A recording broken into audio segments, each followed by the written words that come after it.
सभी साथियों को क्रांतिकारी जय भीम, जय भारत, जय संविधान, जय मान्यवर साहब का श्री राम। साथियों, देश की राजनीति पर आज कुछ चर्चा करते हैं। दलित समाज के वोटर्स, मुस्लिम समाज का वोट बैंक और वहीं पर ओबीसी समाज का वोट बैंक कहां किस पार्टी को जाता है। और उत्तर प्रदेश के अंदर जो 9 विधानसभा सीटों के जो उपचुनाव होने जा रहे हैं, वहीं पर जो हरियाणा के अंदर चुनाव हुए, इसी के साथ साथ महाराष्ट्र और झारखंड के अंदर भी विधानसभा के चुनाव है। इसी के साथ साथ अगर हम आगे चर्चा करें तो उत्तर प्रदेश के अंदर 2027 के अंदर जो विधानसभा के चुनाव होंगे, उसको लेकर क्या कुछ रणनीतियां चल रही हैं, क्या कुछ प्लानिंग चल रही है, उस पर आज हम चर्चा करेंगे। सबसे पहले साथियों, हम उत्तर प्रदेश की बात करते हैं। यहाँ पर 9 विधानसभा सीटों के उपचुनाव हैं, जिस पर अगर हम बात करें तो जो बहुजन समाज पार्टी है वो इन 9 सीटों पर चुनाव फाइट करने जा रही है, जहां से उनके प्रत्याशी उतार दिए गए हैं। 9 विधानसभा सीटों पर बसपा पार्टी की तरफ से जो प्रत्याशी उतारे गए हैं, मंझवा जो सीट है यहाँ से दीपू तिवारी जी,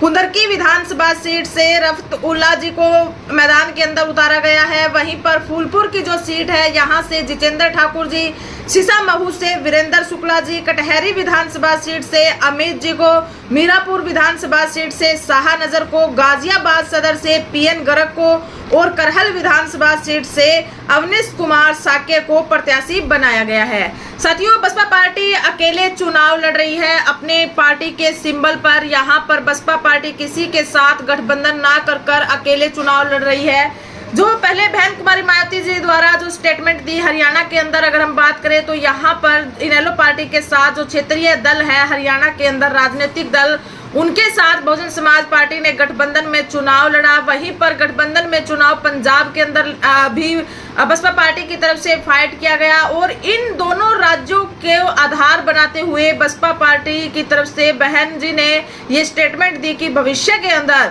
वो किसी भी क्षेत्रीय दल के साथ गठबंधन नहीं करेंगे और अकेले चुनाव फाइट करेंगे। उत्तर प्रदेश के अंदर अभी 9 विधानसभा सीटों पर बसपा पार्टी अकेले चुनाव लड़ रही है। बहन जी की तरफ से जो ये निर्णय लिया गया, इस पर तमाम तरीके की प्रतिक्रियाएं धरातल लेवल से उठी और सामाजिक जो एक्टिविस्ट है, सामाजिक जो लोग हैं और तमाम जो राजनीतिक जो लोग हैं, उनकी तरफ से अलग अलग प्रतिक्रियाएं देखने को मिली। अभी लेटेस्ट अगर हम बात करें तो उत्तर प्रदेश के अंदर जो 9 विधानसभा सीटों के जो चुनाव होने जा रहे हैं, यहाँ से जो प्रतिक्रियाएं लगातार निकल रही हैं, उस पर अगर हम चर्चा करें तो मुस्लिम समाज की तरफ से काफी अपडेट यहाँ पर निकल कर आई है। जो बसपा पार्टी के ऊपर कहें या तमाम जो राजनीतिक दल, जो क्षेत्रीय दल वहां पर चुनाव फाइट कर रहे हैं और अलग अलग राज्यों में जो चुनाव फाइट करते हैं, इतने दलों के अंदर बहुजन समाज का वोट बैंक जो बटा हुआ है, उसका समाज के ऊपर क्या कुछ असर पड़ता है। मुस्लिम समाज हो या फिर दलित समाज हो, इनके जो पार्टियां हैं, इनके जो राजनीतिक दल जो क्षेत्रीय आधार पर जो क्रिएट किए गए हैं, क्षेत्रीय आधार पर जो बनाए गए हैं, उनका क्या कुछ राजनीति के अंदर इफेक्ट रहता है और इसका जो नुकसान है वो किन लोगों को चुकाना पड़ता है, आज इस पर हम चर्चा करेंगे। साथियों, आप सभी को बता दें कि जो बहुजन समाज है, दलित समाज है और इधर मुस्लिम समाज है, इनके तमाम जो हर एक राज्य के अंदर हमें क्षेत्रीय दल देखने को मिलेंगे, छोटी छोटी पार्टियां मिलेंगी। और जिन पार्टियों की अगर हम बात करें तो ये हम नहीं, ये जो वहाँ के जो लोग हैं, वहाँ के जो मतदाता हैं, जो सोशल मूवमेंट में भागीदारी रखते हैं, सोशल मुद्दों पर काम करते हैं, ये उन लोगों की भी प्रतिक्रिया है। मुस्लिम समाज के लोगों की तरफ से भी ये प्रतिक्रिया है कि तमाम तरीके के जो दल बटे हुए हैं, चाहे फिर वो मुस्लिम समाज की राजनीतिक क्षेत्रीय दल हो या दलित समाज के जो राजनीतिक क्षेत्रीय दल है, आज वो हर एक स्टेट के अंदर देखने को मिलेंगे कि कहीं जो विधानसभा सीट है वहां से 8-8, 10-10 क्षेत्रीय दल उभर कर आते हैं और पूरा जो बहुजन समाज का वोट है, मुस्लिम समाज का जो माइनॉरिटी समाज का जो वोट बैंक है, उसको बांटने का काम करते हैं। मुस्लिम समाज की तरफ से जो प्रतिक्रिया दी गई, उस पर यह कहा गया कि जो जितने भी संगठन ये बनाए गए हैं, जितने भी राजनीतिक दल बने हैं, मुस्लिम समाज के हो या फिर दलित समाज के हो, ये इनके पास कोई भी कैडर नहीं है, इनका कोई राजनीतिक या सामाजिक स्तर का संगठन नहीं है, कोई इनकी स्पेसिफिक विचारधारा नहीं है, मोटिवेटर इनके नहीं है, धरातल लेवल पर काम भी दिखाई नहीं देता है। ये केवल राजनीतिक जो दल बने गए या बनाए गए हैं वो केवल बहुजन समाज और दलित समाज के साथ साथ मुस्लिम समाज के वोट बैंक को बांटने का काम करते हैं और इसका बेनिफिट जो बड़े लेवल की जो राजनीतिक पार्टियां हैं या सीधा तौर पर भारतीय जनता पार्टी को इसका पूरा का पूरा बेनिफिट मिलता है। साथ में यहाँ पर यह भी बताया गया कि जिस तरीके से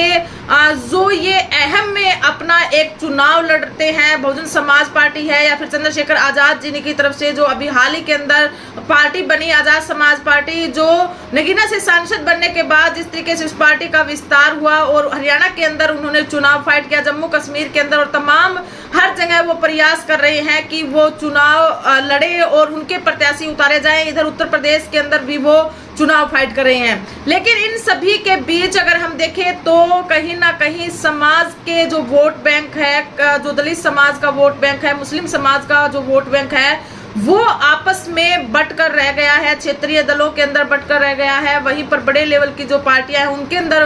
बंटकर रह गया है। इसी मुहिम पर जो स्वामी प्रसाद मौर्य की द्वारा जो अहम पहल की गई है, सभी राजनीतिक संगठनों को एक साथ लेकर आने की, सामाजिक संगठनों को एक साथ लेकर आने की, और ये समय की डिमांड भी है और समय की मांग भी है कि सभी राजनीतिक दल और सामाजिक संगठन एक साथ नहीं आते हैं तो ये हालात ऐसे ही बने रहेंगे और जो पार्टियां हैं उसका बेनिफिट उठाती रहेंगी।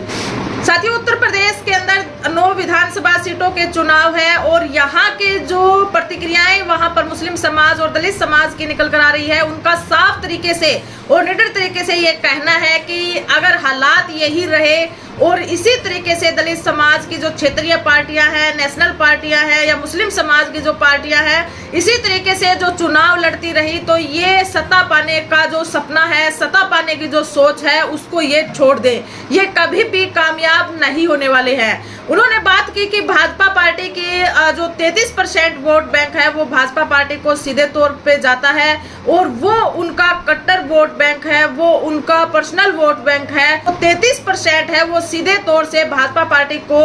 सपोर्ट करता है, भाजपा पार्टी को वो वोट बैंक जाता है। लेकिन 67% जो वोट बैंक है वो बीजेपी पार्टी को हराने का काम करता है। उनकी सोच रहती है कि किसी ना किसी तरीके से भारतीय जनता पार्टी को सत्ता से बाहर किया जाए और इसी सोच को रखते हुए उनका जो 67% वोट बैंक है वो कभी उसका कुछ परसेंट सपा पार्टी को चला जाता है, कुछ परसेंट बीएसपी पार्टी को चला जाता है और कुछ परसेंट अगर हम बात करें तो जो क्षेत्रीय दल है उनको चला जाता है। और अभी आजाद समाज जो पार्टी चुनाव के अंदर आई है उनके अंदर बटकर और तमाम जो मुस्लिम पार्टियां हैं उनमें बटकर वो 67% वोट बैंक इधर का उधर हो जाता है और उसका बेनिफिट फिर सीधा का सीधा उसी पार्टी को मिलता है जो कम वोट प्रतिशत बैंक होने के बावजूद भी वो सत्ता के अंदर काबिज हो जाती है। इसी के साथ साथ तमाम तरीके की प्रतिक्रियाएं ये भी उठ रही है कि भारतीय जनता पार्टी जो मजबूती के साथ चुनाव फाइट करती है और एक नीति के तहत चुनाव फाइट करती है और सत्ता के अंदर काबिज हो जाती है, वो अपने अहम में चुनाव नहीं लड़ती है। वो समय के अनुसार, परिस्थितियों के अनुसार वो निर्णय लेते हैं, पॉलिसी बनाते हैं, नीति बनाते हैं और उसी के तहत वो चुनावी मैदान के अंदर उतरते हैं। साथियों, भारतीय जनता पार्टी बहुमत के साथ रहते हुए भी वो जो निर्णय लेती है समय और परिस्थितियों के अनुसार लेती है और जहां उन्हें जरूरत महसूस होती है वो तमाम तरीके के जो अन्य राजनीतिक संगठन हैं या सामाजिक संगठन हैं उनको एक साथ मिलाकर चुनावी मैदान के अंदर उतरने का काम करती है। लेकिन इधर अगर हम देखेंगे तो मुस्लिम जो पार्टियां हैं या फिर दलित समाज की जो पार्टियां हैं वो अपने अहम में अलग अलग चुनाव लड़ते हुए नजर आते हैं। इधर हरियाणा और पंजाब के अंदर जो चुनाव हुए उसको आधार बनाते हुए वहां पर जो रिजल्ट बहुजन समाज पार्टी के पक्ष में नहीं रहे और पंजाब के अंदर नहीं रहे तो उसका जो बाद में डिसीजन लिया गया बहन कुमारी मायावती जी की तरफ से ये लिया गया कि भविष्य के अंदर वो गठबंधन नहीं करेंगे। लेकिन जो प्रेजेंट की मांग है वो यही है कि चाहे फिर वो बहुजन समाज पार्टी हो या आजाद समाज पार्टी हो या फिर तमाम और मुस्लिम जो पार्टियां हैं या फिर